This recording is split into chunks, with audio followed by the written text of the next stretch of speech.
বন্ধুরা দমপক কেমন হয়েছিল সেটা আপনাদের দেখাচ্ছি একবার।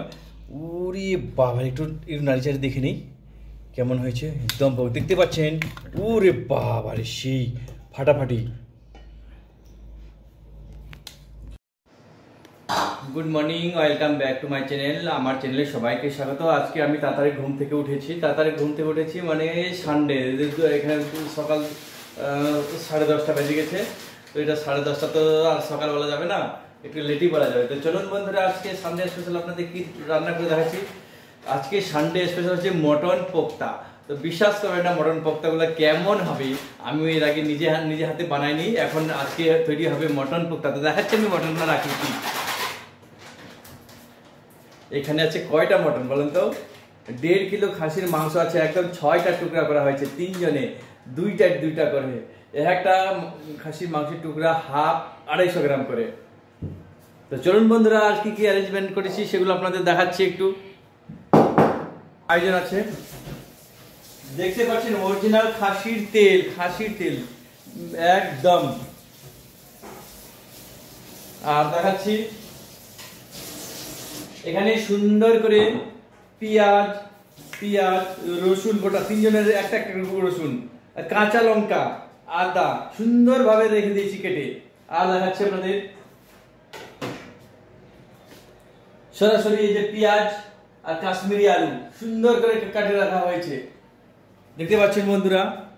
এই সুন্দরভাবে কাটা হয়েছে, সুন্দরভাবে দিকে রেখেছি।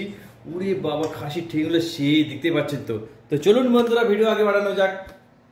সুন্দর করে পাতিলের মধ্যে দিচ্ছি, দেখুন বন্ধুরা। পাতিলটাতে আগে বিছিয়ে নেই। প্রথমে এটা তেলটা গলবে, তো মাছটা জ্বলবে না, বুঝছিস? একবার ডালা, একবার তেল দিয়েছি, তারপর 3টা খাসির মাংসের টুকরা দিলাম, 4টা দিলাম, 5টা দিলাম, এদের 6টা টুকরা দিলাম। দেখতে পাচ্ছেন খাসির মাংসের টুকরাগুলো কত বড় বড়, একটা 250 গ্রাম করে। এবার ওর উপর তেলগুলো দিয়ে দিচ্ছি আবার। এর উপর রসুন, 3 জনে 3টা রসুন, তারপরে উপরে দিয়ে দিচ্ছি আদরক। সুন্দর করে চারিদিকে বিছিয়ে নিই ওটাকে। এবার দিচ্ছি কাঁচা লঙ্কা, আবার দিয়ে দিচ্ছি পেঁয়াজ, দিচ্ছি কাশ্মীরি আলু গোটা।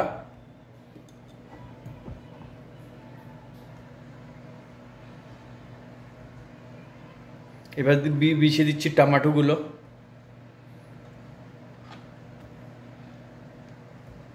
টমেটোগুলো বিছানো হয়ে গেল বন্ধুরা, দেখতে পাচ্ছেন সুন্দর করে বিছিয়েছি। এবার একটু তেজপাতা দিয়ে দিই। এবার মশলার পালা, কি মশলা দিচ্ছি সেগুলো দেখুন। একটু লবণ দিয়ে দিচ্ছি জাস্ট নির্দিষ্ট পরিমাণে। দেশি একদম খাঁটি তেল দিয়ে দিচ্ছি একটু নির্দিষ্ট পরিমাণে, কেন কি তেল দেওয়া আছে খাসির তেল, দেখতে পাচ্ছেন। ঢাকনটা বন্ধ করে দিলাম। এখানে খালি জল তো কিছু দিতে হবে না, এখানে জল তো কিছু দিইনি বন্ধুরা, দেখতে পাচ্ছেন। এবার বন্ধ করে দিলাম, উনানে বসিয়ে দিলাম। এবার গ্যাস চালু করে দিলাম, গ্যাসটা তেজ করে দিলাম। গ্যাস যেন বের না হয়, তাহলে ইটটা উপরে চাপা দিয়ে দিলাম, তাহলে গ্যাসটা বাইরে বের হবে না, সিদ্ধ হয়ে যাবে। গ্যাসটা তেজ আছে, মধ্যে করে দিব, তাহলে 2 ঘন্টা পরে ঢাকনটা উঠাবো। ঠিক আছে।